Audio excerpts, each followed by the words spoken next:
Bet the board. What do you mean you don't bet? I mean, I don't bet. You know, I don't gamble. I don't. I never have, and I never will. Yeah, right. I'll bet you $20 I can get you gambling before the end of the day. You owe me 15 grand, pal. Pay him. Pay that man his money. It's the Bet the Board podcast. God likes me. He really, really likes me. In the end, I wound up right back where I started.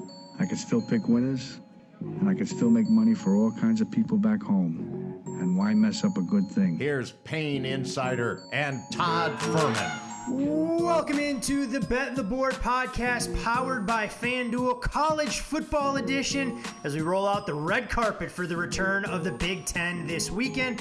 I am your host, Todd Fuhrman, joined as always by my esteemed colleague and co-host, the one, the only Payne Insider. And Payne, I want to ask you from an official record-keeping standpoint, since Tulsa was canceled, we can count that as a win, right? No. Bad joke. Bad joke. All right. It was worth a shot. I had to try. Bad joke. So are you excited for Big Ten football? I know you're a college guy through and through. Yes, love me some college football, baby. You have good games this weekend. Big Ten's back. We'll get to see what a couple of these teams are really made of. I know, despite not playing a game, we still have Ohio State power rated the top team in the country. Interested to see, what their defensive line looks like this year. So, yeah, I think we'll glean a lot from some of these games. What is Michigan? What is Minnesota? Game that we'll break down a little bit later in the podcast. So I think this is a positive, right? Getting a little bit more flavor into the podcast than just the SEC mix that we've been going with so far this season. I mean, we can only cover so many Florida State games in a row, but I do want to give you the opportunity on this very platform to gloat about the outright victory for the Florida State Seminoles last weekend as nearly a 2-touchdown underdog. But from what a little birdie told me, it might have been, cost you a few shekels here or there. No clue what I watched. Very happy, obviously. Just sat there in utter shock watching this. So I'm not quite sure what I saw, honestly. Now, you get the blocked punt, you get the defensive touchdown. So there was a lot of things that went your way in the fortunate variety. But I think the biggest thing here is there was care, there was effort, there was energy. Guys bought in, and that's what you're hoping for.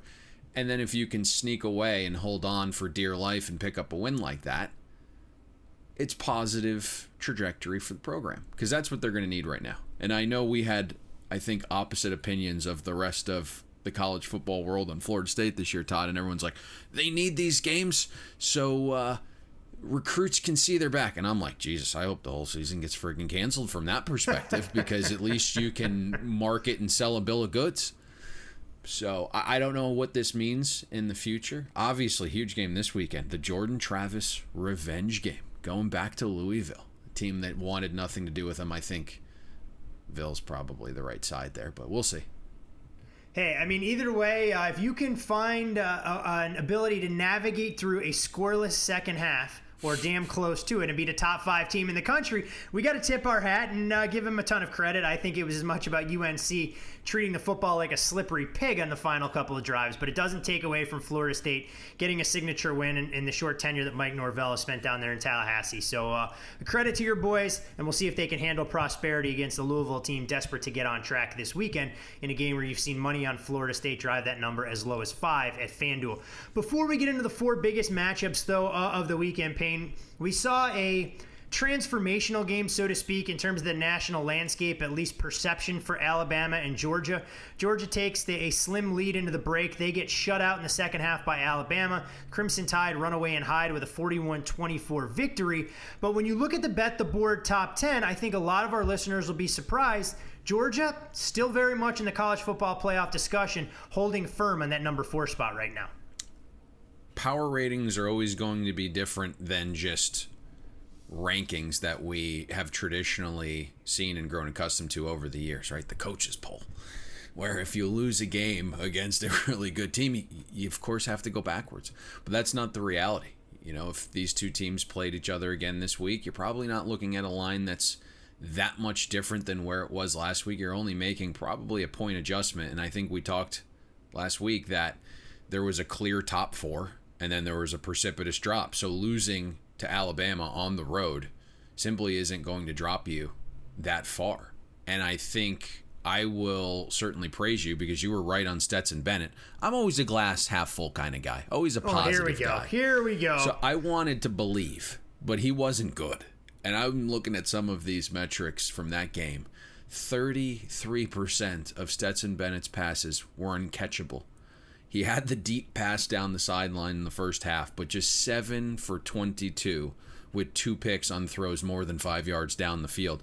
But what was really odd to me, and I guess we know what Todd Monken is at this point, right? He's a sling it around kind of offensive coordinator. But for whatever reason, Monken and Kirby Smart, right? Like he's the captain of the ship, so to speak. You think he'd be like mandating, like, hey, let's run the ball a little bit more. And I don't know why they stopped running because it was working pretty well. And the one area we did talk about that I think we were spot on with Georgia's offense was being able to run the ball. They were pretty successful on runs through the first 3 quarters. 54% of runs through the first 3 quarters graded successful. They were having a pretty, I would say, good time running on inside zones against Bama. That was a spot of weakness that we pointed out. So I can't figure out what was going on. And so that's the thing when you go to assess these games and you're looking, hey, first 3 quarters, Georgia's running it right down their throat, 54% success rate. Alabama on the other side couldn't really run the ball with Najee Harris under 4 yards a carry. All of a sudden, things just got out of hand late in that game. I really didn't make an adjustment that much downwards. But at this point, if you're Kirby Smart and you're recruiting well and you just haven't been able to get over the hump, it'll be interesting to see what fan reaction is. But it's crucial that they just find a quarterback. And what we're seeing and what we've seen for as long as Kirby Smart's been at Georgia and a lot of these elite defenses, it's 2020. Offense is always going to be better than good defense. That just seems to be the case. You look at all these big games. LSU marched up and down the field. We saw it late again here with Alabama. Good offense beats good defense. It's why it's valued more in a lot of our metrics. We shade it and weight it where offense means more than defense. It's one of those things that's so interesting. When you look at the way things have played out in this Georgia-Alabama rivalry, we know they don't meet regularly as it pertains to the regular season, but Georgia's been ill-equipped to do a whole heck of a lot in the second half. I mean, we can hit the rewind button to the SEC championship game in 2018. Georgia musters 7 points. I mean, they take a 21-14 lead into the break, don't make any adjustments, and it was rinse and repeat in Tuscaloosa, which leaves you scratching your head. We know Nick Saban has never lost to one of his assistants, but at the same time, somewhere you have to take your advantage and have another game plan that you can try and employ because Nick's going to adjust. Give him 15 minutes. He's going to figure out what you did in the first half, and you're not going to be able to employ that same strategy over the final 30 minutes. Not going to lie, I would have liked if that were the case the week prior. Felt really good about the Vols up 4 at the break, catching 13. So. I'm not sure that was Georgia making adjustments. That made adjustment Tennessee pissing down their leg for the entire second half. And as we saw, Vols quarterback play didn't exactly get much better this past Saturday against Kentucky. No, and I saw you sent me a text where a couple of the players are openly pushing for Jarrett Garantano to ride the pine here. But to your point there, you know, think about where Nick Saban comes from. Think about who he's like best friends with, and it's Bill Belichick. And the MO has always been to defeat these guys that you need multiple game plans because they're going to make the necessary adjustments at halftime. And you think about Alabama, right? You know this as well as anybody else. It's a staff of like 37. Like they got all these young kids out there doing their analytics, churning out these numbers at the break after every quarter. And they just have a larger staff to make some of these key adjustments. And I think that's probably it. Just shocking to me that Georgia, a really ground first team, gets away from the ground and pound with a lead. It was just stunning to me to watch that. And I think that's kind of, if Kirby Smart had a redo, he's probably going to rely more on the ground game that was going pretty well through the first 3 quarters. Last thing on that game before we move forward to the 4 big game breakdowns that we have on tap for today. If Nick Saban isn't on the sidelines, is Alabama able to mount that comeback and run away and hide? It's a good question. I'm not quite sure. Now, I think he was going to have his hands involved in that game no matter what, and I know that they were figuring out a way for Nick to interject himself into that game, whether I don't want to go too far into that, but apparently he was going to be extremely hands-on from afar in that game, was my understanding, if he wasn't able to actually be on the sidelines. But I do think it probably plays a huge role. especially when you're talking about a caliber coach of Nick Saban, and we saw the adjustment in the market. Right? There's a game that went from 6.5 down to 4 at the thought of Nick Saban potentially not being on the sideline, a 2.5 point adjustment. So that's Nick Saban's value, and we saw it firsthand in those second half adjustments. A little bit of a different scenario playing out at Alabama in terms of how much impact Nick Saban has on the down-to-down situations in the weekly game plan compared to what Coach K will do at Duke or your beloved Jim Boeheim does at Syracuse. More as figureheads at this point in their career than anything else, and we can kind of leave it at that. But a credit to Alabama, obviously in the catbird seat for one of the top seeds in the college football playoff, alongside Clemson, who I think just scored another touchdown to go up 95 on Georgia Tech after that dominant performance from Trevor Lawrence in the first half. And I think, Payne, the ACC is a good place to start because we get Notre Dame on the road taking on Pittsburgh. And you're looking at the Irish, a 10.5 point favorite at FanDuel. Total in this game, 43.5. We know the underdog has had tremendous success recently in this series, compiling a record of 5-1-1 against the number the last 7 meetings. That includes Pitt covering last year as a 21-point pup, losing the game 19-14 in South Bend. But you look at the Irish, they've actually been a pretty good road favorite over their last 7 trips away from home in this kind of role. 7-0 straight up, 4-2-1 against the number. I give you all of that because it means absolutely nothing in the grand scheme of things as we break down some of the X's and O's. And the biggest question when you watch Notre Dame through the first 4 games or 3 games in the conference schedule, what is going on with Ian Book in this passing attack? No Chase Claypool and no Cole Kmet are one thing, but 107 yards passing against Louisville left a lot of us scratching our heads in a 12-7 victory.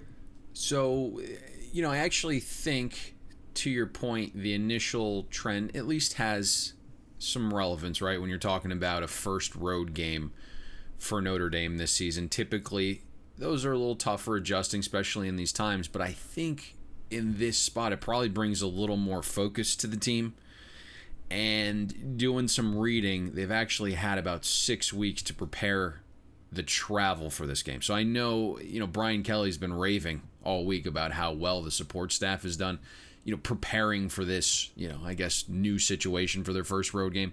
And if you're kind of doing some reading on this, they're literally only sleeping and showering at the hotel. That's it. Like meals, meetings, film, all of that's going to be done at the stadium, just so, as what Brian Kelly was saying, they're constantly creating an atmosphere they can control for their first road game. So I do think that has some relevance here. Getting out on the highway for the first time, I think it probably brings this increased focus level that hasn't always been there to start this season. Now, you're mentioning the offense. It's not what we thought it could be. Obviously, Cole Kmet, big touchdown this weekend for the Bears. So, that's a big loss. Chase Claypool has been fantastic. And I think the Steelers are actually using him better than Notre Dame did. It felt like he was just like a go route guy, make some contested catches type of receiver at Pittsburgh, or at Notre Dame rather. And the Steelers are using him all over. End arounds, in the slot, you name it. So, as good as he was at Notre Dame, I'm not sure Brian Kelly got the most out of him.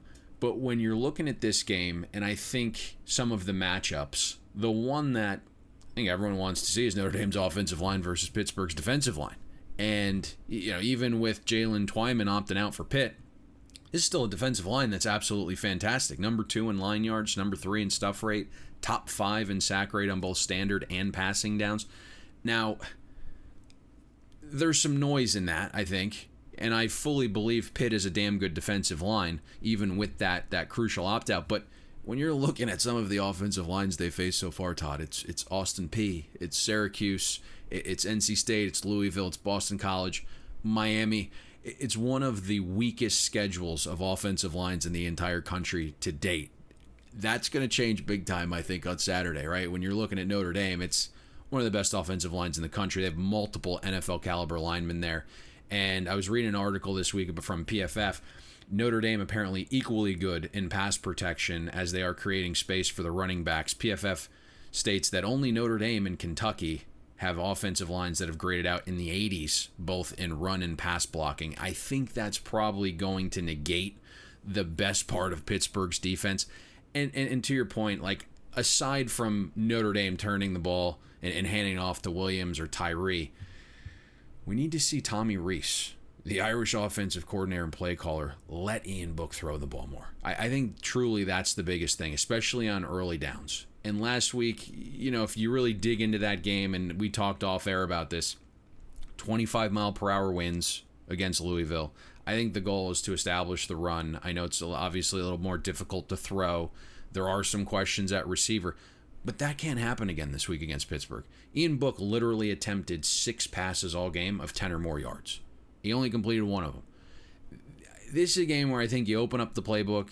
You have maybe Kevin Austin and Braden Lenzy get more involved in the offense from the receiver position. You can't be so predictable. That's the other thing. And I get you have a great offensive line with some talented running backs, but Notre Dame's 64% run on early downs, Todd. And what was shocking to me is after an incompletion this season, Tommy Rees calls a run play immediately after an incompletion on 60% of plays. So it's like he doesn't trust Ian Book. When you look at Tommy Rees, it's like, you weren't the greatest quarterback either.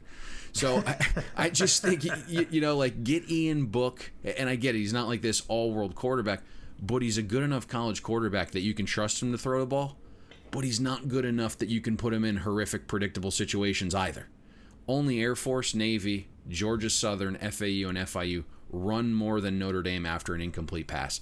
I think you got to have more confidence in Ian Book, get him going, and I just think it's important, right, that if you can get a lead from your offense on this side of the ball, based on what's on the other side of the ball, it's going to be difficult, I think, for Pittsburgh to play catch-up. Well, before we get to Pittsburgh and some of their shortcomings offensively against probably an underrated Irish defense, I did want to ask you about some of the red zone issues that have plagued Notre Dame early on, especially when you look at the Irish as a double-digit favorite. 12 out of 21 scoring drives in terms of touchdown conversions. You look at how they performed against Louisville. They only had 7 possessions in that game. 5 of them covered 57 yards or more, but 2 field goals, a failed fake field goal, resulted in just 6 first-half points. Is this more a byproduct of, hey, look, it's an Irish team that's not being creative inside the 20? Because they're going to have their hands full against Pittsburgh, who so far this season has only allowed a red zone touchdown in 38% of drives that have entered that territory, 5 out of 13 against the aforementioned opponents that you talked about. Yeah, you never want your offense to look like, they're involved in an EPL game. That's kind of our go-to line there. You don't want to kick field goals. And I was looking, just 76% of the Irish red zone trips have ended in touchdowns. And it's a little surprising because, we always rave about, throwing the ball and, throwing it early on first and second down. When it comes to, being able to run the ball, you have to do that in the red zone. And you look at this offensive line. You look at these running backs. They're both fantastic. You would just assume Notre Dame's cashing in on their trips inside the 20. Right now, Notre Dame outside the top 50 in red zone offense. Pittsburgh has certainly stifled opponents when they get in there. You just wonder in a game like this, if Pittsburgh's defense is going to be, that defensive line is going to get negated a little bit. And if they're going to be on the field for an eternity, do they wear down? And so I think we're going to see a Notre Dame offense that has a little bit more success this week wearing down the defense. And maybe you see Tommy Rees open things up a little bit more. Pat Narduzzi was pretty strong with some of his praise for Joey Yellen in his debut performance down there against the Miami Hurricanes. But if you look at some of the numbers, Yellen completed less than 50% of his passes and clearly, in my opinion, steps up in class against an Irish defense. Jordan Addison, his top wide receiver, and I don't think there's any dispute to that. 38 catches, 400 yards, 3 touchdowns this season. But Pittsburgh hasn't exactly had what we'd like to call a complementary offense by any stretch of the imagination. Let's not sugarcoat it. This team flat out cannot run the football. And if you're going to be one-dimensional against Notre Dame, can Pittsburgh have any semblance of confidence going in their ability to sustain drives, knowing that 71% of Louisville's offensive possessions last week resulted in 18 yards or fewer of total offense, and we've seen every offense not named Florida State really bogged down against this Irish defensive front. Well, Mike Norvell's got himself a monster offense there in Tallahassee, but this he does is have obviously himself a quarterback that can use his legs, that's for sure. This is a really tough matchup for Pittsburgh for a lot of the points that you just mentioned. And you do have a young quarterback that's making a second career start in Joey Yellen. I know we talked last week about this right before the Miami game. 4-star kid. He can throw it. But it's really unlikely that he's going to get help from the ground game. And when you look at Pittsburgh's offense right now, 69th in line yards. So the offensive line's getting 0 push up front. And it's really, when you look at some of these numbers, Pittsburgh is 71st in the country in early down rushing EPA. Only 77 teams have played so far. And you just kind of look at the makeup of Whipple's offense prior to, this injury to Kenny Pickett. The offense was basically like, hey, let's have Kenny Pickett bail us out on third down. And it's going to be a little tougher. Yeah, that's really all it is. And you mentioned this perfectly. This is a monster step up in class for Pittsburgh's offense. Even with the matchup against Miami, incorporated in our numbers last week, and being nice and removing the Austin Peay game, the Panthers have faced defenses with an average efficiency rank of 67th. Not the case here with Notre Dame. They're 8th in defensive efficiency. 10 of their 11 starters have at least 3 years of experience. They're top 10 in line yards, stuff rate, and power success rate. This just feels like a game where, a young quarterback is living in third and long situations. Notre Dame's defense has been fantastic. They're forcing opponents to have an average distance of 9.4 yards to go on third down. It's just a really tough ask, I think, of Joey Allen to drop back and pass in these known passing situations. We saw last week when Yellen did drop back to pass, Pittsburgh's front couldn't hold up in pass protection either. He was pressured on 42% of his throws. Yellen had a 39 passer rating on those pressured throws. The only area where you can kind of nitpick the Irish defense is sometimes they've fallen asleep at the wheel. They've given up some explosive passes over the top to teams like Florida State. I believe they gave up a couple last week as well to Louisville. That's really the only hope for Pittsburgh's offense. And, I could be wrong, but this just feels like a game, Todd, where Notre Dame's defense really helps its offense with starting field position, maybe even gets a turnover or two if Yellen's constantly throwing in these third and long known passing situations. Young quarterback, you turn him over. Those quick three and outs, as you alluded to. That was actually a really, really great stat there. So it just feels like the defense is going to assist Notre Dame's offense in this game pretty frequently. We've seen this total get bet down as well. Says points could be at a premium, and I think Pittsburgh could be in for a long afternoon. One last thing, Payne, before we move on to the next game on the schedule. When you mentioned that Pittsburgh has faced opposing defenses with an average defensive efficiency of 67th, that includes only teams that have played so far. So we're not even talking about being in that 50th percentile. I mean, we haven't even had 80 teams play a football game so far this year. So I think that just puts in perspective how piss poor some of the competition they faced thus far really is. Well, one thing that we're doing right now, right, because our top 10 power rated schools actually has some teams that haven't played. So what we've done is basically incorporate our preseason projections along with the teams that have played so far. It's kind of a merging and meshing of the two. So that's where we have them at. So, of the teams that have played so far, along with some of the teams that we're projecting out, it's 67th. Gotcha.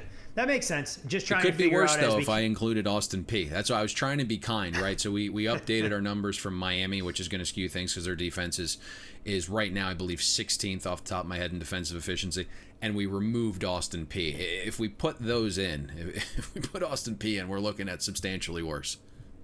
It's all about trying to create context when you figure out exactly what you're going to get from these teams week to week, down to down, as the schedules get significantly more difficult in the heart of conference action. Penn State and Indiana will kick off their season on Saturday in Bloomington, where Penn State goes on the road as a 6.5-point favorite at FanDuel. Total in this game, 59.5. And when you look at the way this series has gone, well, it's not much of a rivalry. Penn State has now won 6 straight. They're 22-1 all-time against the Indiana Hoosiers. However, the last 2 games between these schools have been decided by a grand total of 12 points. And a season ago, the Hoosiers actually outgained Penn State. They were done in by turnovers, but had a ton of success in the vertical passing game, which seems to be a rinse-and-repeat approach for Penn State's demise late in the season. You look at Sean Clifford, 11 for 23, but his scrambling ability in the second half was what ultimately made all the difference. We'll see if Indiana can hang on to some of the prosperity. They won 8 games in a season for the first time since 1993. For the first time, they were ranked in the top 25 since 1994. It just happened to coincide with their loss to Penn State, and they are still seeking their first bowl win since 1991. Payne, when we look at Penn State, we know that this has been linebacker U for all those years. James Franklin has clearly built the recruiting up here. You look at coaches in Power 5 conferences, only Dabo Swinney and Nick Saban have more wins, having coached in 50 games since 2016 than what James Franklin's been able to do. But you lose Yetur Gross-Matos to the National Football League. Micah Parsons opt out, and you only bring back 4 defensive starters against an Indiana offense that I think could really surprise some people when you talk about the return of Michael Penix along along with a variety of key personnel at the skill positions. I think everyone's excited to see what Indiana's offense looks like with Penix back healthy and that receiver group. Whop Filer is on the Biletnikoff Award list. I think we talked about him specifically last year in this exact matchup. You have Ty Freifogel, who chewed up Penn State last season. You have a damn good tight end in Peyton Hendershot. Defensively, you kind of mentioned this spot on. Penn State, they have recruited better in recent years with James Franklin, so the depth has really improved. But 7 defensive starters are gone from Penn State, and Micah Parsons, their best defender and projected top 10 pick, opted out. I expect the front 7 for Penn State to be the strength again, relatively speaking, but I think there's question marks in that secondary. And, we know that the way to attack Penn State last year was through the air. Penn State was 62nd in explosive pass defense. They lose 2 starters from that secondary. Didn't really add much. And when you look at how Indiana is built offensively, it's going to rely on Penix and the receivers. And if you've been, doing some reading, Penix seems oddly confident, right? He's come out and said, hey, we're going to shock the world this season. And, I think the key to this whole thing for Indiana, Todd, is the offensive line. Can they hold up in pass protection consistently? They have 2 solid tackles in Caleb Jones and Bedford. The depth behind them, a little bit of a question mark. Indiana's interior line is probably, the biggest question mark there. Some guys are being shuffled around. They brought in a Stanford transfer. Let's see what they do on the interior of the line. But if the O-line holds up here, I think there's going to be a lot of areas that you can attack Penn State's defense. And, you kind of hinted at this a little bit here. But Indiana has played Penn State tough. I know the 1-22 record doesn't sound like it, but less talented versions of Indiana have led in the second half of the most recent home games against Penn State. And then last year, you hit it perfectly. On the road, Indiana lost by a score, but they were actually a net positive 12% in success rate, outgained Penn State by a yard per play. Listening to Penix and Tom Allen, the coach came out, I think on Monday or Tuesday's presser, and said flat out, winning these games is next for our program. Being close is no longer acceptable. The goal is finding a way to finish and win these games. So to me, the mindset of Indiana is spot on. I think this is a spot where the Hoosiers probably perform pretty well. For Penn State, it's tough not to look ahead to the matchup at Ohio State next week. I think it's tough to factor in what traveling will be like for the first time this season under the new, normal here. It just feels like a really good opportunity for Tom Allen and Indiana finally maybe get that big program-defining win here. And I think Tom Allen's right. When you talk about a program that has really been downtrodden within the league, and when you want to take that next step, being competitive is one thing, but when you've lost 15 consecutive games against Penn State, Ohio State, Michigan, and Michigan State, and your zip code happens to be in the Big Ten East, that doesn't allow you to experience any level of prosperity. So if you're ultimately going to break through, week 1 you would think could be as good a time as any, knowing the last win for Indiana over a top 10 team came back in 1987 when I was 5 years old, and I don't want to do the math on how old you were back then. On the other side of the ball, Payne, we look at this Penn State offense, and they bring in, Kirk Soroka from Minnesota, takes over for Ricky Rahn, who took on the head coaching job at Old Dominion. Penn State has had a top 3 scoring offense in the league in each of the last 4 seasons. They averaged 35-plus points in 3 out of 4 years. But you do need to replace KJ Hamler, and he kind of was the deodorant of sorts that masked a lot of their deficiencies in the passing game. And they were dealt a pretty big blow to their backfield depth earlier this week, with Journey Brown potentially missing the entire season due to undisclosed medical conditions. But you look at Indiana, and let's not kid ourselves, they're not going to confuse anybody with being an elite-level defense, but there is some continuity on that side of the ball to be excited about. Yes, and I think the first point to hit on here, which you mentioned, is that there has been a lot of change for Penn State's offense this offseason, especially on offense. I think James Franklin probably realized where things are heading in college football, and last year wasn't good enough. It was basically we're relying on KJ Hamler to pick up some crucial third downs and move the chains. But if you look overall, Penn State was 50th in offensive success rate, outside the top 80 in explosiveness. So I think he believes things had to change there a little bit. So you mentioned they bring in Kirk Soroka from Minnesota. They brought in a new offensive line coach as well. I think long-term the changes are probably pretty good, but with this type of off-season, it could take some time to, pay some dividends there. Plus, Penn State loses his top wide receiver, obviously, and Hamler moves on to the NFL. You mentioned Journey Brown could miss the entire season. So I think, not just the change in coaching personnel, but some huge losses there in player personnel as well. Indiana's defense, I think they're going to be decent. They return most of the defensive production of any Big Ten team. Top 15 in the entire country. The Hoosiers are bringing back and returning production. So I think stock arrow up there. And relatively speaking, right, Indiana doesn't recruit at the best levels, but they have had the best recruiting classes in back-to-back years in program history. I think the safety position's probably the question mark after a few recent injuries to Ball and Lane, so we'll have to look for that there. But, I think if Indiana's going to stay within this number, the biggest thing for them is the defensive line. They got to hold up there. And last season, if you look, the Hoosiers were a little light in the trenches, outside the top 55 in rushing success rate, allowed, stuff rate, and line yards. If you remove sack yardage and get more of a truer indication of run defense, Indiana allowed 4.6 a carry. Now, again, I think Journey Brown being out helps. Noah Cain is really good, too, though. So, Indiana has to stop the ground and pound of Penn State. I think, knowing there's some question marks at receiver for Penn State, you got to make sure that Pat Freiermuth is contained. That's really important. Indiana did a nice job last season limiting Freiermuth 32 yards on 2 catches. When you look at how the Hoosiers are built, they run a 4-2-5 defensively. So I think it's important that those linebackers really remove Freiermuth from the game. And if you look, Cam Jones, Micah McFadden, they do a pretty good job in coverage. Last season, both those guys allowed less than 100 passer rating, less than 1.2 yards per route run to tight ends. And so I think, they match up okay there. I think if you're Indiana's defense, Todd, you also have to make sure that you contain Sean Clifford as a runner. 3rd in the team last year in rushing yards. It just felt like, every time I was watching Penn State, because we bet against them a lot last year, he always had these timely runs, whether it was like picking up a first down or a touchdown or getting just enough on 3rd down that allowed him to go for it on 4th down where they would, ultimately pick it up. So annoying to watch. But if you look at this game last year, Clifford had a 71% rushing success rate, averaged over 10 yards a carry against the Hoosiers. They have to be able to defend that this year, maybe without as much focus paid to the outside weapons. You can maybe dedicate, your safety a little bit more in the box as a spy there.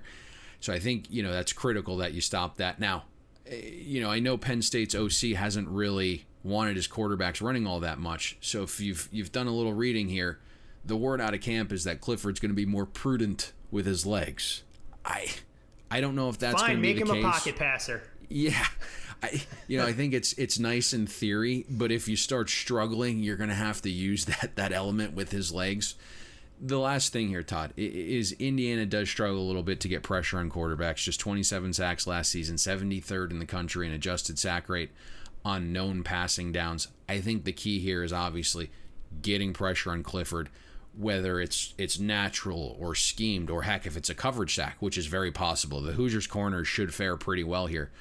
But if you can get pressure on Clifford, I think that's big, because 57% of Clifford's interceptions last season came when he was pressured. His adjusted completion percentage dipped 17%. His passer rating was 26 points lower as well. So you got to do a decent job here getting pressure on Clifford, and then obviously containing the legs element of Clifford's game. Just on this number, Payne, when we see season openers and you don't see a whole lot of movement, I know the total did open as low as 55 in some locations. Other spots opened at 58, and it's kind of hovering in the high 50s right now. But 6.5 was more or less the opener, and it's still painted. Do you give odds makers credit, or does it just kind of show, hey, look, the public sees Penn State as a top 10 football team. They're going to bet them regardless, and there may be a little bit of an appetite from professionals on the underdog? I think there's probably some guys lying in the weeds here. Now, the spots that open 7 or higher, at least at lower limits, Indiana took some money there, but we'll see. Obviously, this seems to be like a game that's going to be lopsided in terms of ticket count.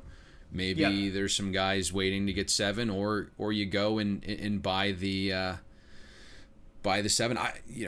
Potentially feels like a game where we see similar line movement that we did in Florida A&M. couple weeks back. No, it makes a ton of sense. I mean, as I poke around right now and kind of go through, I did see some shops that opened significantly higher at 9. So don't want to make the blanket generalization that everyone opened under a touchdown and immediately those numbers at 7.5 or better were kind of snatched up. From two teams that we haven't seen play a game yet this season to two teams that we've seen plenty of vying for Big 12 supremacy, Iowa State goes on the road to Stillwater to take on the Oklahoma State Cowboys. You're looking at Oklahoma State, a 3.5-point favorite. Total on the game, 51.5. And Payne, this is the first season in Big 12 history in which Iowa State and Oklahoma State were the two highest ranked teams in the conference. First time it's a top 20 matchup between these programs since 1976, and save your jokes, I was not born by then. Iowa State seeking its first ever 4-0 start in league play, with the winner ultimately grabbing command of the race to the conference title game. What's interesting when you look at this rivalry of sorts, the underdog has had a tremendous amount of success, covering 5 straight in the series, but this will be the first time the line has been below a touchdown in the last 10 meetings. Enter Iowa State. We know about Matt Campbell. Everyone who's listened to this podcast knows about our love affair with the way he gets more out of less with his talent there, and there may not be a coach in the Big 12 that gets less out of more from an offensive perspective than Mike Gundy. When you look at this particular football game, I'll give you the choice. I'm not sure which matchup is of more interest to you. Iowa State's offense against a resurgent Oklahoma State's defense, or the other side of the ball where all the star power for the Cowboys and Tylan Wallace and Chuba Hubbard will be on full display against that tenacious Iowa State defensive line. Well, we're going to cover both, but I think the Cyclones' offense against Oklahoma State's defense is pretty interesting because we're not quite sure what Oklahoma State's defense is. Did return a lot of guys up front, but I think there's still some question marks there based on competition. But I think this is, I think Brock Purdy and Iowa State's offense is going to actually test Oklahoma State's defense for the first time. And that's kind of the biggest point to this side of the ball and probably why this line's a touch lower. Is that you kind of realize that, facing Tulsa's offense, in West Virginia's offense, in Kansas' offense, that, Iowa State probably is a clear step up in class. And, looking at our efficiency metrics, again, both projected and on field performance kind of merged together since all the teams haven't played yet. Oklahoma State hasn't faced an offense inside the top 50. The average offensive efficiency rank of the offenses that Oklahoma State has played so far, based on our numbers, is 82nd. So this is a monster step up in class on Saturday. I kind of want to see if the Pokes can handle that. What the numbers indicate so far is that Iowa State's offense has been pretty damn good, and that's really based upon the metrics and what my eyes are telling me. That's despite Brock Purdy not playing his best so far. So I think there's actually room for improvement, from the most important position on the field. Iowa State right now is averaging more than 6.9 yards per play. In terms of overall EPA, Iowa State's offense has recorded a positive play on 45% of their snaps. That's 11th in the country. And again, Todd, you watch more than I do, but Brock Purdy doesn't feel like he's played his best football yet. The other thing is... Yeah, go ahead. Oh, I was going to say, kind of going on that, we knew that it was going to be a work in progress from Iowa State with an offensive line that had to replace 4 or 5 starters and knowing his top 2 receivers were out. Plus, you started early in the season, the loss to Louisiana comes without Charlie Kohler out there. Brock Purdy is probably still trying to figure out exactly what he's got. Let's not kid ourselves. We're not bringing 4- and 5-star recruits or burners to Ames to try and give Purdy NFL caliber weapons on the outside. Yeah, spot on. But what is really interesting is, the Cyclones offense with Breece Hall has been good enough on early downs that the average distance to go on third down, just 6.5 yards. So they're staying ahead of the down and distance. That's what's kept them pretty successful so far. When you look at Oklahoma State's defense, I think obviously that's the key to this game. Stopping Breece Hall in early downs. Again, I know some of the metrics look great, right? The Pokes are like top 15 in early down EPA per rush defense. Again, though, they haven't played a soul. But you are looking, and I think there was hope coming into the season, right? Oklahoma State brings virtually everyone back to the front 7. You can't knock them completely. You can only play who's on the damn schedule. And right now, defensively, Oklahoma State has been really a bully in the trenches on the defensive side of the ball. Top 10 in line yards, stuff rate, and power success rate allowed. But again, I think the key here is you have to limit Breece Hall in early downs. force Brock Purdy to pass in these known passing situations, and then try to get pressure on him. And I think that's been probably the biggest area of concern for Purdy, and where he struggled most is he's been pressured on 31% of his dropbacks. He's done a decent job for the most part avoiding the pressure because he's only been sacked on 9% of his dropbacks. But what he hasn't done well with so far is when he avoids the pressure and actually throws, just a 52 passer rating under pressure, 55 points lower than when Purdy throws from a clean pocket. The other thing that I do think Purdy in this Iowa State offense will do is at least test Oklahoma State over the middle. And you mentioned Charlie Kolar. He's been fantastic. I think, though, the tight ends might present some problems because Chase Allen's been pretty good as well. Both of Iowa State's tight ends averaging over 2.1 yards per route run. And so right now, Iowa State has the luxury of having two tight ends 11th or better in both in yards per route run among tight ends with at least 14 targets. When I look at Oklahoma State's defense, they really haven't had to defend a tight end. You look at Tulsa, they target their tight ends a combined 2 times all season. Kansas has thrown to their tight ends just once all season. West Virginia has thrown to their tight ends 7 times. So they really haven't, none of those 3 teams have tight ends that are worth speaking about. So I think that's probably the area to watch. See what the 2 tight ends for Iowa State do over the middle. And I think, that's probably an area where they can probably have some success here. And then I think there's the unknown, right, is what is Breece Hall going to do in this game? Do we actually believe the Pokes defense up front is as solid as the numbers indicate? Probably not, just based upon the competition. So this just feels like a spot where Iowa State really challenges the Pokes defense. I think it's always interesting. We see Oklahoma State, the level of optimism in Stillwater in terms of what this team can do. They're going to be more balanced. We're going to see defensive improvements. But as you indicated, we have yet to see them get tested so far. So put an asterisk by the 9 points per game they're giving up, the 4.1 yards per play, the 4.2 yards per rushing attempt, and the 6.1 yards per pass attempt before we anoint them a brick wall by Big 12 standards. Was this the scene of the crime, by the way? Wasn't this Brock Purdy's first start? Did he go into Oklahoma State and just absolutely torch them a couple years back? Now was you're that gonna have the starting of Brock Purdy? The legend that is Brock Purdy? Yes. What happened when they played a couple years? Yeah, 48-42. Purdy threw for 318 yards, ran the ball for 84 yards in a good old-fashioned Big 12 shootout when these teams met there back in Boone Pickens Stadium back in 2018. So that's kind of what I remember. There. Look at you over there. It's proven that you can teach an old dog new tricks and you can remember things that are college football related. I'm proud of you. His brother is probably going to get some burn here for Florida State, I would think, this season. His brother a quarterback as well? Yeah, and they didn't realize that they were going to need him, so he was taking some contact in camp and I guess broke his collarbone and then had a setback with an infection. But I would think we're going to see his brother for Florida State before the end of the season. Everett Golson have any eligibility down there in Tallahassee still? That was the worst transfer in ever. We do have another side of the ball to talk about in this particular football game. And that, of course, is Oklahoma State's offense, where all the star power is. An NFL caliber running back in Chuba Hubbard, who's getting on track. Started the season with 93 rushing yards against Tulsa, had 101 against West Virginia, and had his breakout performance that, of course, is all relative against the Kansas Jayhawks. Tylan Wallace appears to be at least fully recovered from his late season injury last year. Had his wake-up call against Kansas as well. Spencer Saunders, all indications are that he is going to be the man under center, and he's going to have to contend with the Cyclones defense. It's had some question marks in the terms of how they've defended the pass, surrendering more than 700 yards to TCU and Oklahoma. But the run defense has been consistently stout, and you look at Will McDonald, Jaquan Bailey, and Malik Rose. I mean, this is a trio of defenders that can go out there and make life difficult for an offense that doesn't click after not having played a football game in a few weeks.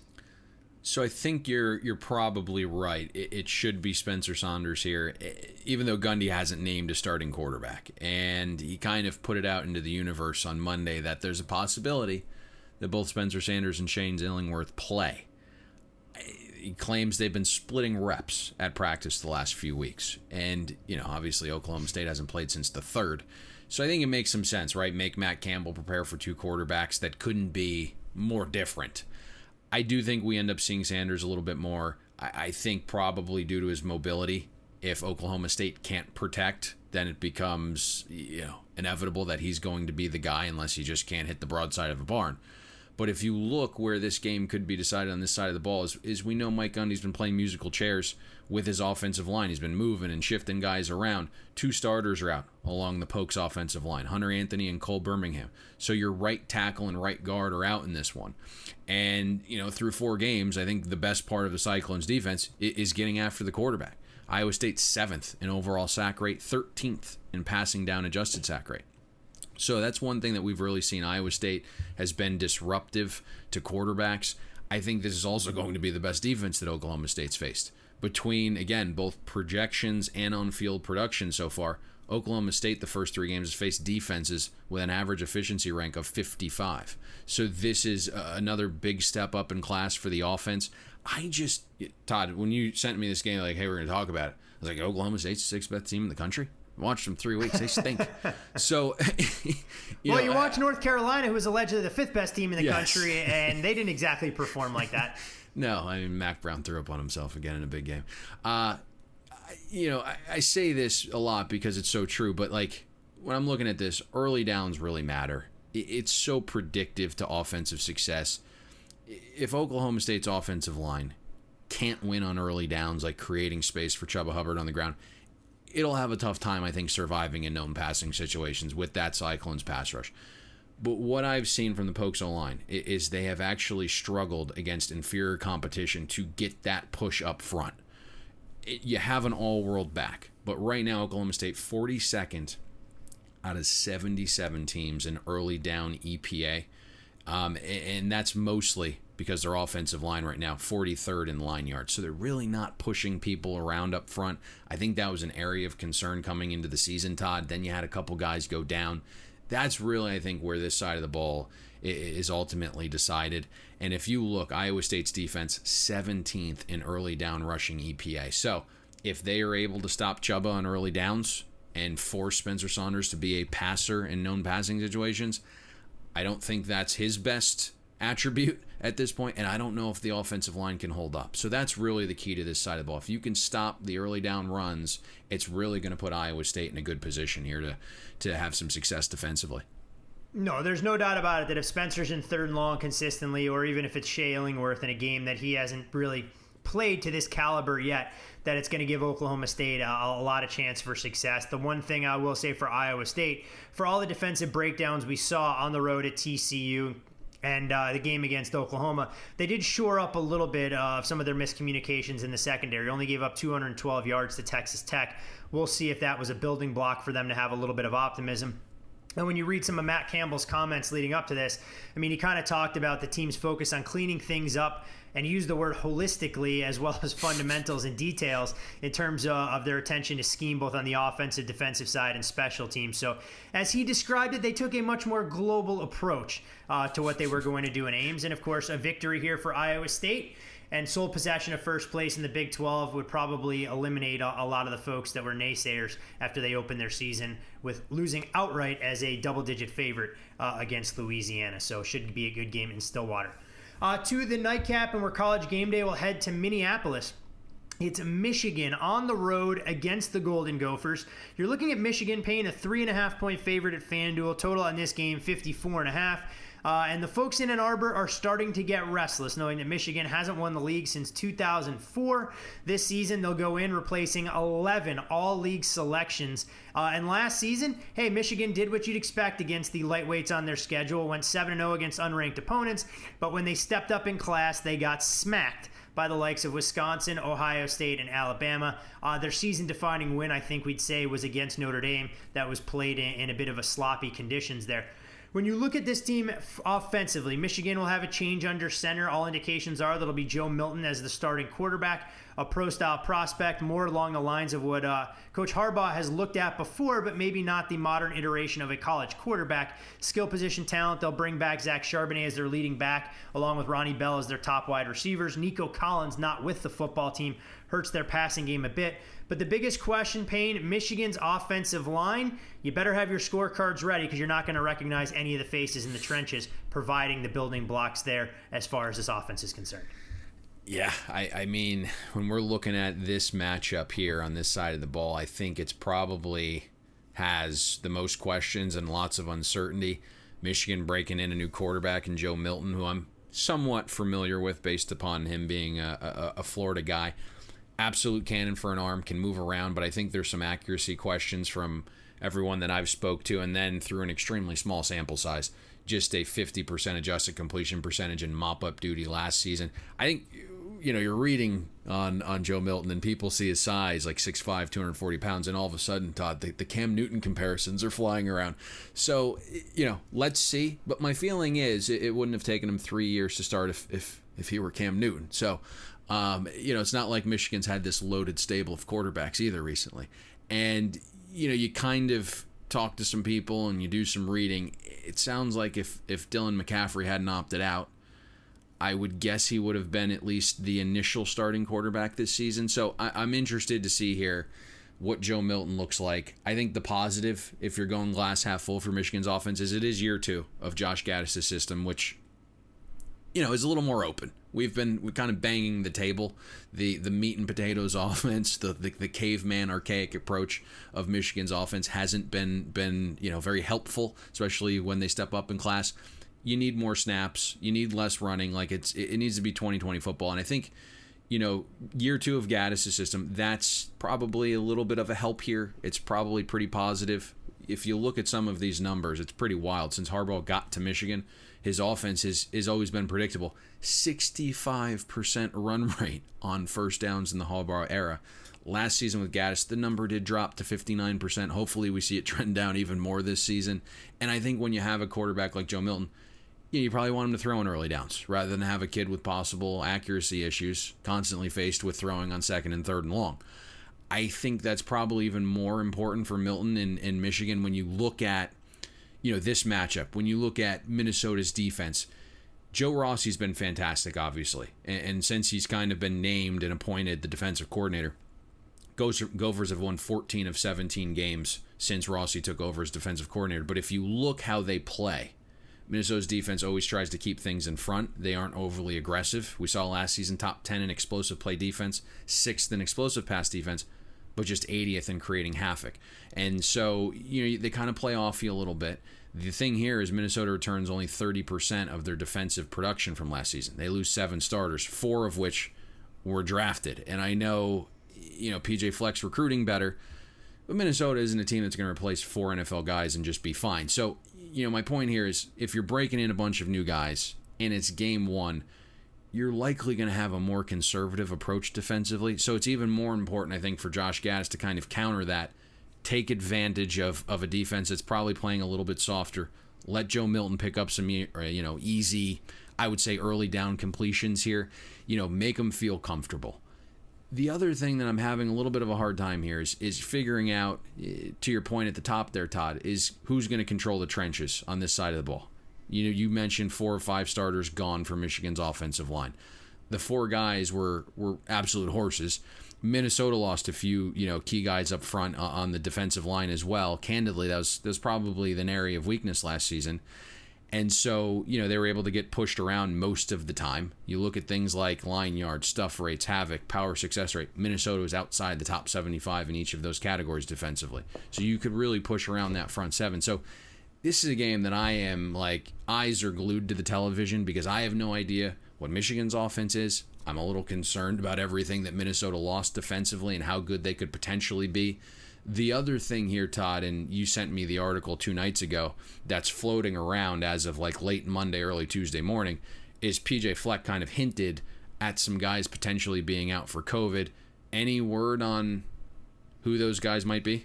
Tried to poke around, and PJ Fleck, to his credit, has been relatively tight-lipped. Tried to go through some other channels of guys that he'd work with during his time in Kalamazoo as well, and just can't seem to get any intel.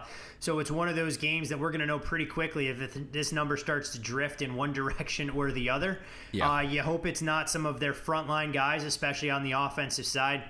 As you talked about, it'll be a defense more done by committee than with star power, because I don't think, as you alluded to, you can replace the productivity of an Antoine Winfield that erased a lot of their mistakes in the defensive backfield, or a Carter Coughlin who anchored their linebacking core last year. So going to be a wait-and-see approach. And kind of building further on what you talked about for the Michigan team, the articles there all say that, hey, look, we think this offensive line can go out there and maul people, given the size and strength in a two deep where most of the guys are anywhere from 320 pounds upwards of 350. But they talked about continuity and the questions they had with pass blocking when you bring in a new quarterback and everything else. Going to be interesting this Big Ten season as a whole, Payne, because we're talking about the campaign getting started in late October, and we know the weather isn't always exactly favorable towards the end of November. You're going to be playing regular season games into December, so you have to wonder if teams that are built on running the football, that's ultimately where they're going to have to employ that level of physicality. We'll see it week one as much as we'll see it as we get deeper into the league schedule. Yeah, without question there. And I think doing some reading was, and I don't know if this is scary if you're a Wolverines fan thinking about their defense, but a lot of the defensive guys are raving about how good Joe Milton's been and how good the offense has been. I don't know if that's a positive or not for the defensive side of the ball, because it always feels like Don Brown's unit's a touch overrated. So if we have question marks about the offense and the defense is the one raving about the offense, I just have to tune into this game. So I'm going to be taking notes. I'm going to be watching 7:30 Saturday evening, because I have honestly no clue what to expect. Now, in terms of the line here, we did see Michigan take a little early week money, got out to 3.5, little resistance, but I think ultimately this line will head in a direction that indicates how serious some of those COVID issues are for Minnesota. The other side of the ball, Payne, I think is interesting as well. You talked about the Michigan defense, top 3 in the Big Ten in fewest yards per play allowed, all 4 seasons under DC Don Brown. But last year, you saw a team that had a bad red zone defense. They were towards the bottom of the league in takeaways, and you were actually able to put together drives. I'm not sure that gets a heck of a lot better when you're talking about a Michigan secondary that loses its top 3 performers.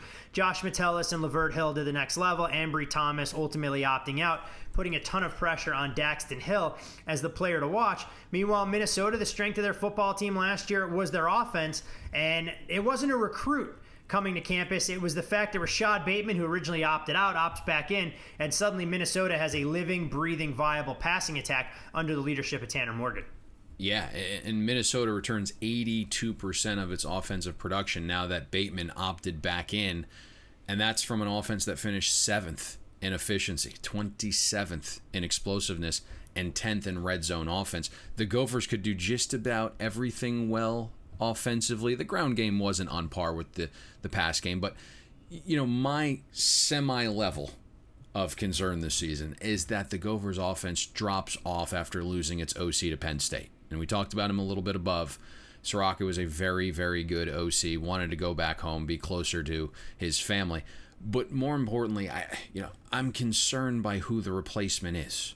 Now, I think we probably should trust PJ Fleck, but he brought in Mike Sanford Jr. and paired him with Matt Simon. Fleck is calling those two co-offensive coordinators. Simon called plays in the bowl games last year, but my understanding is that Mike Sanford Jr. will call plays this season. And when you look at Sanford's resume, the last 3 seasons, his offenses have finished 82nd, 88th, and 120th in offensive efficiency. So I pray the Gophers' offense doesn't look too different, although you're hearing Fleck, he's kind of hinting that it could look different, and that scares me. And I've been hearing whispers the tight ends might be more involved this season, so we'll have to see. The positive is, though, everyone basically returns for Minnesota's offensive line. Taylor Morgan's been an absolute stud running this RPO offense. Hopefully, it stays the same. Your hope is that the Gophers' offensive line kind of takes that next step, right? Keeps Taylor Morgan clean, especially this week. I think if Morgan has time, he's going to chew you up. Last season, we saw when Morgan was pressured 33% of his dropbacks. He struggled just a little bit, but when he threw from a clean pocket, Morgan had a 130 passer rating. And if you look at who that put him up with among Power 5 quarterbacks with at least 200 dropbacks, Morgan was 5th when kept clean. Only Joe Burrow, Tua, Jalen Hurts, and Justin Fields were better than Morgan from a clean pocket. So it's a positive you're having those 5 big guys return up front. I think as you kind of hit this perfectly. Minnesota catches a little bit of a break, right? Their top cornerback for Michigan, Ambry Thomas, opts out. What I am hearing is it looks like Michigan's going to start Gemon Green opposite of Vincent Gray. Now, Gray seems to be pretty damn good. And apparently, through some reading, he's going to shadow Rashad Bateman in this game. I think that'll be a fun matchup to watch if it's true, because if you look, Gray allowed a completion on only 32% of targets last season. That was the 5th best mark in Big Ten play by a corner the last 6 seasons. So really fun one-on-one matchup to watch there. I think on the ground, I kind of touched on this a little bit at the beginning here. I'm not sure how successful Minnesota's ground game will be against Don Brown's defense. It's an inside zone ground attack. Last year, Minnesota, that was kind of the one area where they weren't elite. I mean, it was good enough. It was sufficient. It provided some balance, but they were just 44th in the country in rushing success rate. So, those big linemen, they got to be able to push guys around a little bit more. But there's really nothing else on this side of the ball that I think has a ton of relevance. I'm just really, I want to see what the offense looks like, because it was so good last year. It fit Taylor Morgan perfectly. I think PJ Fleck is obviously smart enough not to change things too much. I just hope that there isn't, the influence of Mike Sanford Jr. here, because it really could set back this Minnesota offense. And based upon what we talked about on the defensive side of the ball, the offense is going to have to be probably just as good, if not better, this season. In general, though, I think Minnesota probably takes a step back this season because of that defense. It just depends how big the drop-off is if the offense takes multiple steps back. Everyone loves a little rivalry right out of the gates, and the Little Brown Jug flies under the radar most years in the Big Ten, but I think this will be a very interesting game to show where these two teams are going forward, and if Michigan can finally get that monkey off their back and be relevant within the Big Ten, at least relevant in the national landscape, not just relevant in the heads of all of the Ann Arbor fans that believe Michigan football is always the be-all, end-all. Whereas Minnesota, let's see if they can keep that trajectory headed in the positive direction. PJ Fleck has built something there, but you give back all that momentum if you're not able to build on what last season was, highlighted by that big win in the bowl game against Auburn.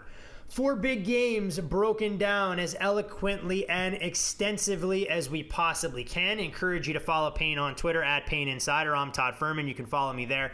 And most importantly, follow the podcast at Bet the Board Pod. It'll be good to have the Big Ten back. And it gives us, Payne, some increased opportunity to make a little bit of money in the college football landscape this weekend. What are we seeing as the potential opportunities as far as investments are concerned? So it's kind of a little coy and danced around some of your questions there regarding Penn State and Indiana. I try and be a hard-hitting journalist around here. I have no idea where you're going to go with some of this stuff. I think we want to look to Indiana this week as the best bet. Rotation number 338. Take the Hoosiers plus the points. Personally speaking, I have bought this game 2-7. I think it's a cheaper buy here when you look at some of the shops juiced on the favorite. I know we've kind of been holding out and waiting for the public to kind of take over here and get this game to 7 for us, so we don't have to do it there on the buy. But in terms of this podcast and giving it out right now, I would certainly suggest taking the 7 and buying to with the Indiana Hoosiers there. So if you're kind of just someone who's fast forwarding to the best bet section, we broke this game down in a lot of depth here for, I would say, at least 12 to 15 minutes off the top of my head. So I'll make you listen to that, and I won't regurgitate what the loyal listeners have already listened to. So 338 Indiana plus the 7 on the buy. Look at that. You don't want to go all in on the Indiana money line, hoping they can break this long-standing hex against the Blue Bloods in the Big Ten East and take them on the money line at plus $2? We've kind of always talked about this a little bit. Certainly based upon the strength of our position when it comes to underdogs at the college level, we are certainly taking a percentage of our bet on the money line. And typically it's in addition to. So we're typically, based upon the strength of the position, we're in that 10 to 30% range on the money line in terms of adding to the position. And I do want it known for all of our loyal listeners out there, I fought tooth and nail to try and get a big game breakdown on Rutgers, Michigan State, or one of the Mountain West games this weekend. Payne said absolutely, positively not. those games were not going to crack the rotation. So but I'll continue to fight for the little guy around here and allow Payne to flex his weight as the 800-pound gorilla in the room. Does anyone actually believe that? Hey, everyone loves You didn't Rutgers sound football, very Payne. convincing, and it's just typically not my vibe. But yeah, I mean, Mountain West, has a Mountain West game ever made its way into this podcast that wasn't a bowl game? You know what I'm trying to think. We had to have a Boise State game. We had Boise State, maybe. Florida State. Boise I feel, State, Fresno, maybe for Yeah, there had to conference be a game. championship week. Yeah, somewhere along the way. I know we've definitely used Mountain West games as best bets, but no, Yes. I didn't think we were ever going to get to a point where we were spending as much time on Nevada, Wyoming as we were Iowa State, Oklahoma State. Although, who knows? You watch the Big 12 this season, maybe the Mountain West will be better from top to bottom. Very, very possible. By the way, a lot of jabs from you in recent weeks. Maybe that's why we're having some bad karma, some bad mojo, some short-term negative variance here. The football gods simply don't like all the jabs you're taking. Do you want me to be softer and gentler towards everybody in the media space, the sports gambling realm, and most importantly, you as my esteemed colleague and co-host on this very fine podcast? I hear that's what lots of sports writers like. Oh, yeah, that's a different discussion for a different day. Don't get me started on all that. So, we do what we can around here. Let's get out of Dodge. Let's do it. Good point to wrap up. You got anything else you want to say and get off your chest as I'm looking to see that Ed Orgeron announcing that they'll be without Miles Brennan for LSU against South Carolina. So, for those folks He's listening. been fantastic for them. Yeah, wondering why that number could be on the move. That's your reason why. But all right, for Payne Insider, you can follow him on Twitter at Payne Insider. I'm Todd Fuhrman. You, of course, can follow me there. Most importantly, follow the podcast at Bet the Board Pod. 24-hour break before we're right back with you tomorrow talking about the National Football League. Best of luck this weekend with all of your college football selections. And come the middle of Saturday afternoon with an Indiana Hoosiers ticket in your hand, we'll see you at the window. Thanks for listening to Bet the Board. You can catch Todd and Payne every Monday, Wednesday, and Thursday during football season, breaking down the biggest NFL and college football games. And to make sure you don't miss any free best bets, subscribe to Bet the Board on iTunes, Google Play, Spotify, or wherever you listen to podcasts.